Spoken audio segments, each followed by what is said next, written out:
Tá rindo, né, Cristiano? Deixa eu chegar nas perguntas quentes aqui sobre você. Bem-vindos a mais um Na Real. E o meu convidado de hoje é Leonino, tem 55 anos, uma história linda no futebol. Carioca, tetracampeão de 94, eu estou falando de...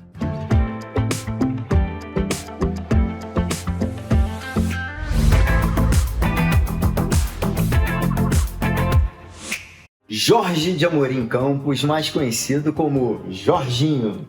Seja bem-vindo, querido. Obrigado, prazer. Prazer enorme ter você aqui. Tá preparado? Sempre. Vai falar tudo, sem filtro, na real. Na medida do possível, começando, né? Vamos lá, Jorginho, você foi tetracampeão em 94. Foi um ano que marcou muito a sua vida? Como é que foi, assim, para vocês? Porque, assim, parou o mundo, né? Vai partir, vai que é sua, Tafarel! Partiu, bateu, acabou! Acabou!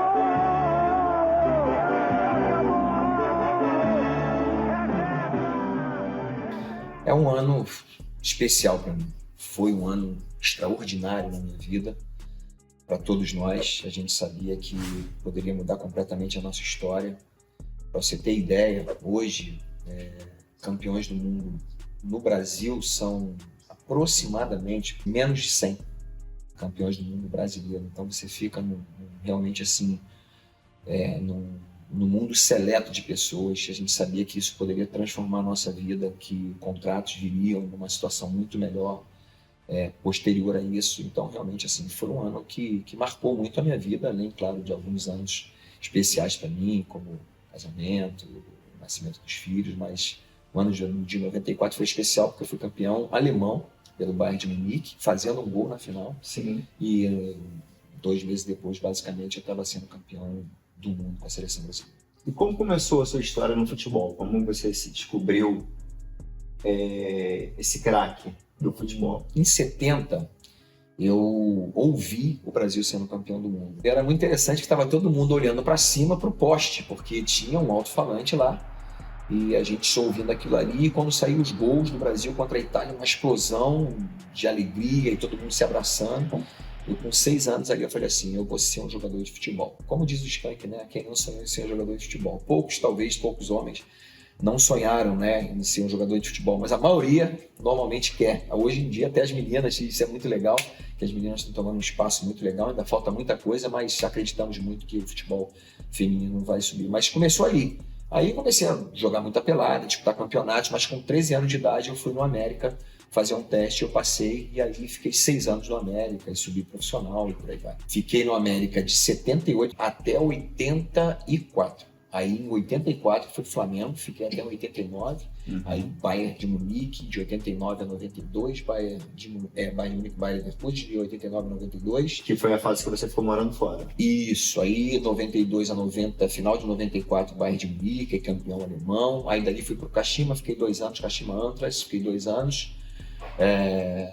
2 anos, fiquei 4 anos. Voltei pro Brasil, joguei no São Paulo 1 ano, 2 anos no Vasco e parei no Fluminense. Nem os tricolores sabem que eu basicamente passei por lá. Poucos deles sabem que foram só 3 meses. Eu estava um período machucando muito.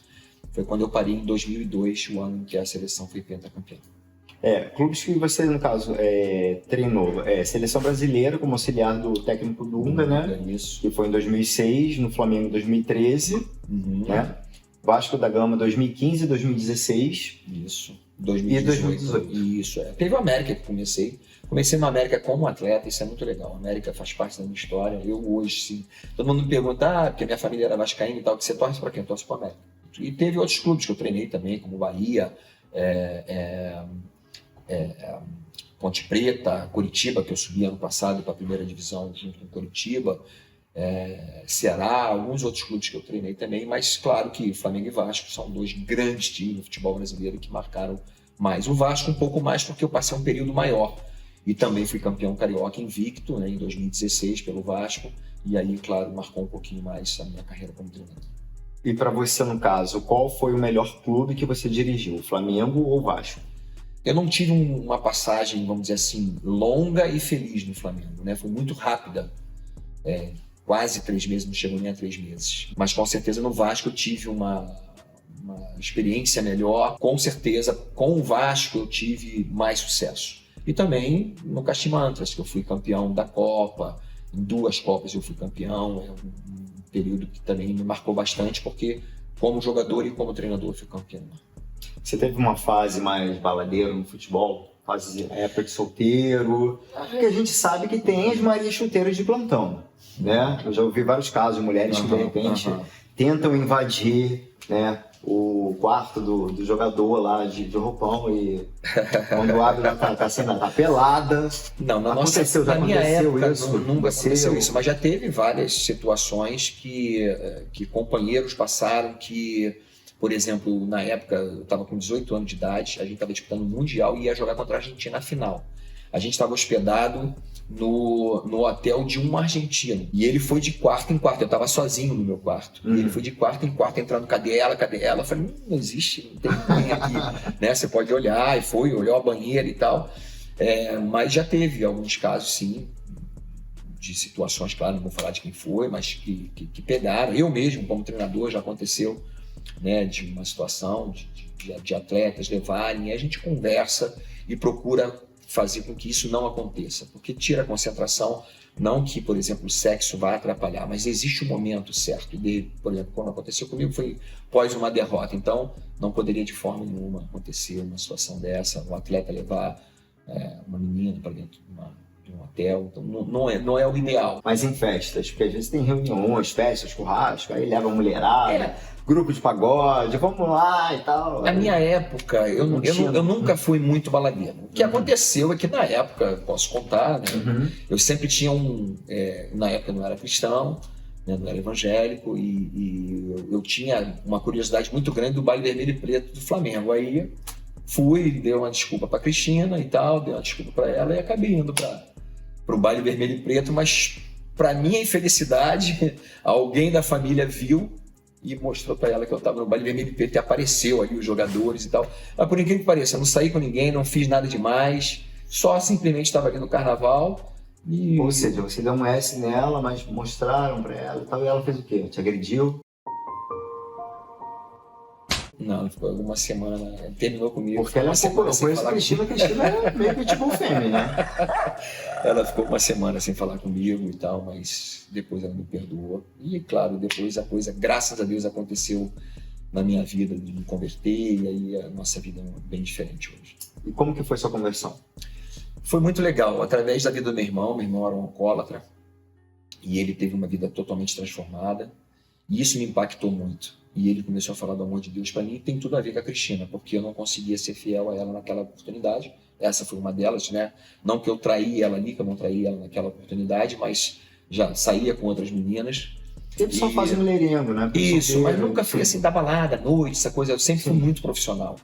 Então, nunca fui te perder noite de sono por causa disso, né? Se tiver que fazer alguma coisa, era tarde, de manhã ou à noite, no mais tardar, ali até as 10 horas da noite. Mas esse impacto foi muito forte na vida do meu irmão e que trouxe um impacto muito grande para mim. E eu lembro que nessa oportunidade eu queria construir uma família, eu sempre falava com meu irmão, quero construir uma família diferente do nosso pai. Nosso pai traía nossa mãe, saía com outras mulheres, tinha uma amante, e eu não quero fazer isso, né? E eu quero, mas eu não conseguia, não tinha forças. E meu irmão orando comigo, orou comigo e pedindo a Deus realmente que me desse força para superar as tentações, as provações que viriam, com certeza viriam sempre, e sempre acontece. E graças a Deus, assim, para quem não conseguia sair, deixar de sair com uma menina 1 semana, 2 semanas, o tempo foi passando, 1 mês, 2 meses e tal, e de repente eu me vi firme com a Cristina, e ali eu entreguei o coração para Cristo. Eu vendo a transformação na minha vida também. Eu também passei por uma experiência de cura, foi muito legal, que eu não conseguia voltar a jogar, e eu tive através da oração de um pastor, eu tive uma cura na minha perna direita, que eu tive um estiramento e voltei a jogar. Então foi muito forte essas duas coisas, e que graças a Deus transformou a nossa vida, a nossa família, os nossos filhos também. Juntou tudo. A conversão dela veio junto com a sua? Na realidade, ela queria muito mais do que eu. A gente aceitou, basicamente, ela aceitou Jesus antes, Nós fomos batizados no mesmo dia 1º de julho. O Brasil estava estreando na Copa do Mundo e eu quase fui convocado. Acabou indo o Josimar, um lateral na época que era do Botafogo, fez uma grande Copa do Mundo em 86, fazendo inclusive 2 gols. Mas para mim foi ótimo não ter sido convocado, porque talvez não estava preparado para esse momento. E foi muito bom ali que eu me fortaleci no Evangelho. E então ela se converteu antes, mas fomos batizados juntos. Eu lembro que a Cristina sempre me chamava, mas eu, me conhecendo, eu falei, não vai dar certo essa coisa e tal, mesmo com meu irmão, né, com aquele impacto da vida dele, mas eu achava que não era uma coisa muito para mim. Eu falei, caraca, eu não consigo me ver de repente com a Bíblia embaixo do braço, indo para a igreja, por exemplo, não saindo com uma outra menina, né? Eu achava que a vida era isso, era aquilo que eu recebi do meu pai, mesmo tendo conhecido meu pai muito pouco, porque meu pai morreu, eu tinha 10 anos de idade, mas foi o que eu recebi dele. Então foi fantástico o que aconteceu comigo, mudou completamente o meu coração e graças a Deus hoje a gente tem uma vida bem estabilizada. E você conheceu a Cristina com quantos anos? Com 16 anos. 16 anos. 16 anos, aquela moreninha aí eu vou contar, né? A gente tava Isso, eu quero saber dos detalhes. Aquela moreninha estava fazendo unha, não, na realidade ela estava fazendo unha lá no 5º andar, eu levando, chegando, era novo, no pedaço, chegando com a mudança da minha irmã.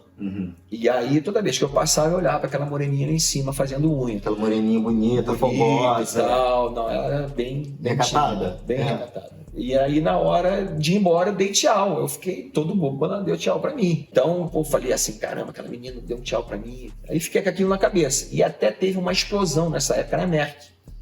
E a primeira coisa que eu procurei saber é se a família da Moreninha estava bem, né? Não, mas na época você também não era um jogador tão conhecido. Não, eu era jogador do Juvenil do América, sim, né? Sim. Tava com 16 anos de idade. Sim. Tinha acabado, tava no Juvenil ainda, não tinha nem subido para os juniores na época, que a gente chama de sub-20 hoje. Então, aí aquela Moreninha lá em cima, aí quando a gente se conheceu e tal, e até lembro que o pessoal da família dela, eu comecei a querer namorar e tal, pedi ela para namorar, e ela foi falar com o pai dela e tudo, mas o pessoal da família dela começou a pesquisar quem eu era, porque a família dela também é de Guadalupe. Eu era do Bloco 19, conhecido lá no Minhocão, e a família dela do Bloco 9. Aí perguntaram se eu era maconheiro e tal, se fumava maconha, se era um cara que se envolvia com bandidagem e tal. Falaram que não. Na época, o meu apelido dela era Sapinho. Então, Sapinho não, bom menino e tal. Aí que ela descobriu que ela me chamava, o apelido não era Sapinho e tal. Mas sabia que eu não quero... Mesmo jovem, ali com 10 anos de idade, desde meu pai, já comecei a trabalhar com 11 anos. Varrer as entradas, o local onde eu morava, então deu tudo certo.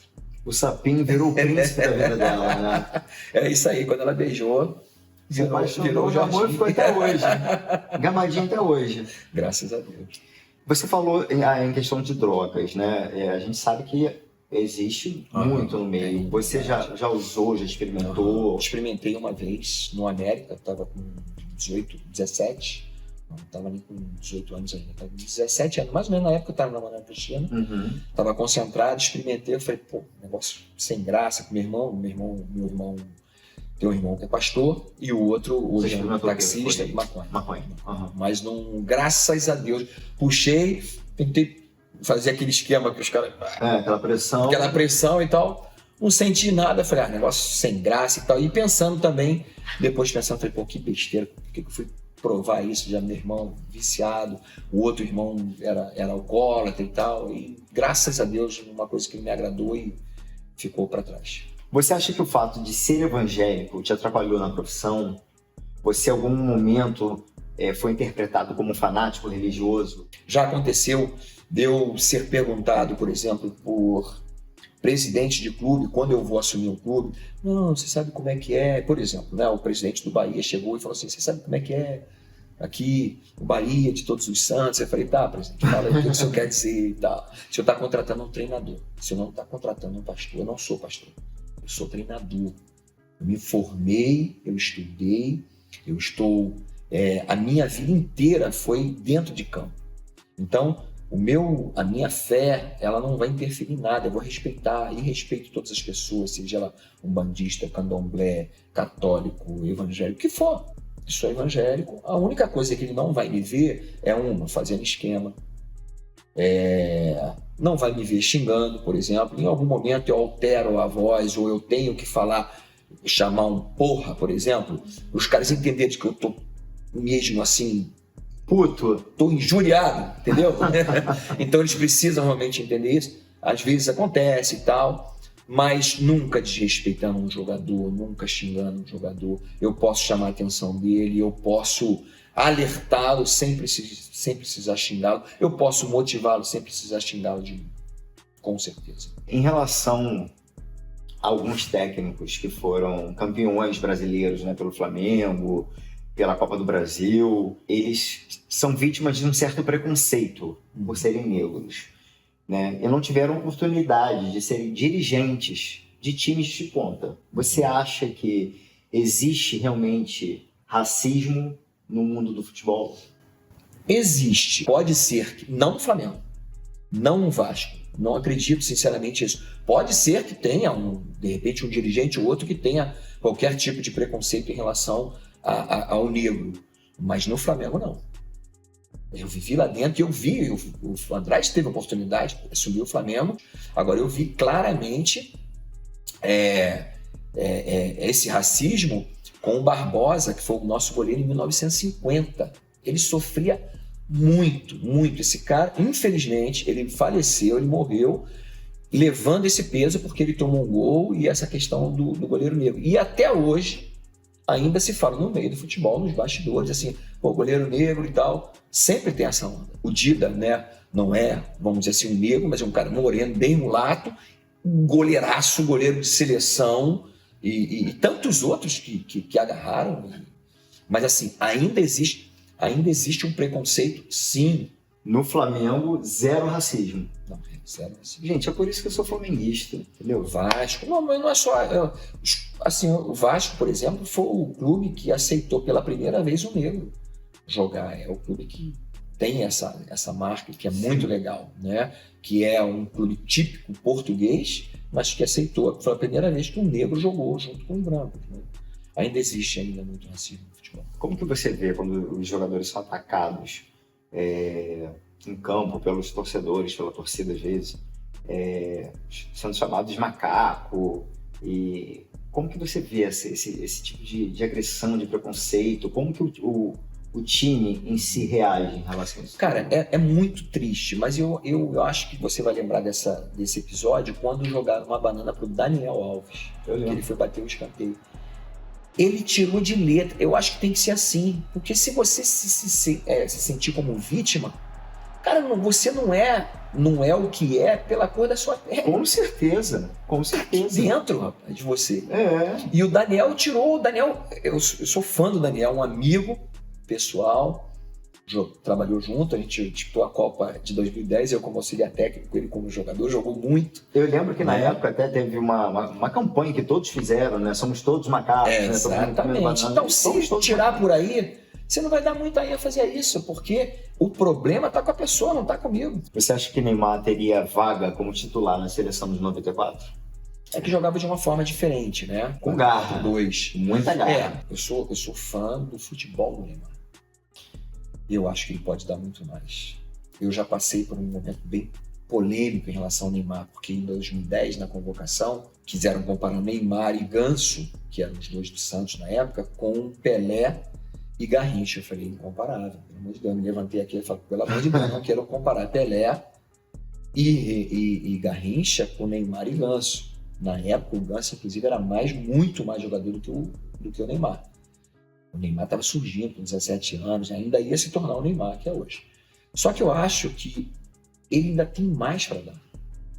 Mas tudo que está acontecendo com ele, nos bastidores, nós falamos aqui sobre noite, todo mundo tem o direito, mas há um momento para fazer. O que precisa ser, a carreira do Neymar precisa ser melhorada muito, a sua imagem.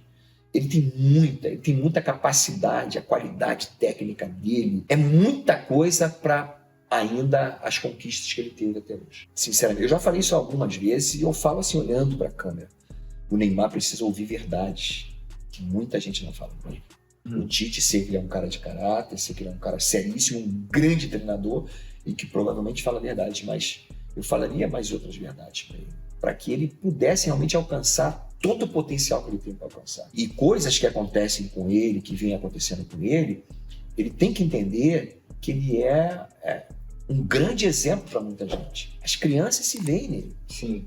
se espelham nele. Então ele precisa ser um bom exemplo, ele precisa realmente mudar a sua imagem para que ele possa, até mesmo dentro de campo, jogar mais do que tem jogado, porque ele tem capacidade. Você não acha que ele se perdeu um pouco por ser muito jovem e um cara que veio de comunidade, de repente ganhou o mundo, isso de repente não deslumbrou um pouco, né? Sim, mas muitos passaram por isso também e outros tiveram. Eu tenho o Zico como o maior exemplo para mim de integridade como atleta. O cara que era focado, aquele cara que realmente sabe o que quer, aonde quer chegar. O Zico gostaria muito de ter sido campeão do mundo e não foi pela seleção brasileira. Foi pelo Flamengo, mas foi pela seleção brasileira. Esse cara é o maior exemplo para mim, porque era um cara dedicado completamente em tudo. Então eu acho que o que falta ainda para o Neymar são detalhes na vida dele, pessoal. Todo mundo pode fazer tudo, mas hoje em dia não é mais como na minha época. Na minha época, as besteiras que a gente fazia, 2, 3 sabiam, uma galerinha que estava ali dentro sabia, não ia para as mídias. Hoje sai. Então se você sai bêbado de uma festa, o cara filma nas redes sociais e espalha isso aí. Virou um reality show. Não tem jeito. Então, precisa focar, o Neymar precisa focar na vida dele profissional. O Neymar precisa focar naquilo que passa rápido. Há pouco tempo eu estava falando do Neymar, que ele não era o Garrincha, nem o Pelé. Ele estava com 17 para 18 anos. Hoje ele já está com 28. E passa rápido. E daqui a pouco ele vai estar com 38 e acabou. Então, é momento agora dele abrir os olhos, dele focar no Paris Saint-Germain, né? Se quiser ficar lá, focar na seleção brasileira. Joga demais. É um bom cara, tem um bom coração. E todos esses bafafá que estão aí fora, é que precisa assim de falar, meu irmão, isso aqui, cara, entendeu? Tem que ter gente que fale a verdade para ele. O problema é que, normalmente, eu sei que é isso porque eu não tive o nível, o status do Neymar, longe disso. Mas convivi com muitos. Peraí, você foi tetracampeão. Não, mas assim, o que eu digo assim, de ter o status dele, porque por onde o cara passa, o cara arrasta. Todo mundo quer estar ali e tal. Sim. Andava no shopping, o pessoal tirava uma foto, ou pedir autógrafo e tal. Hoje a gente tira mais foto, fazer mais selfie. Mas o Neymar é diferente. Só que essas pessoas precisam entender que eles precisam ouvir, muitas vezes, o que eles não querem ouvir, mas o que é o melhor para eles. Então, acho que... É a história de você falar a dura verdade. Muitas vezes as pessoas falam uma doce mentira, quando, na verdade, você precisa ouvir uma dura verdade. Exatamente. Então, parar de ouvir os amiguinhos que batem nas costas, só querem aproveitar os bons momentos que vão passar. Vão passar esse momento de auge e tal. Isso vai passar um dia. Então, eu ouvi as pessoas que realmente amam. Eu vi uma entrevista, então, se eu pudesse dar um conselho para ele, ouça mais sua mãe. Ouça mais sua mãe. Sua mãe realmente sabe o que você precisa fazer da sua vida. E o assédio? A gente está falando sobre essa questão do Neymar e tal, então a gente imagina assim também que a gente sabe que tem muito assédio, né, em cima de jogadores, técnicos, treinadores, enfim. O assédio com você foi maior como técnico ou como jogador? Como jogador foi mais, né? Tô coroa, né?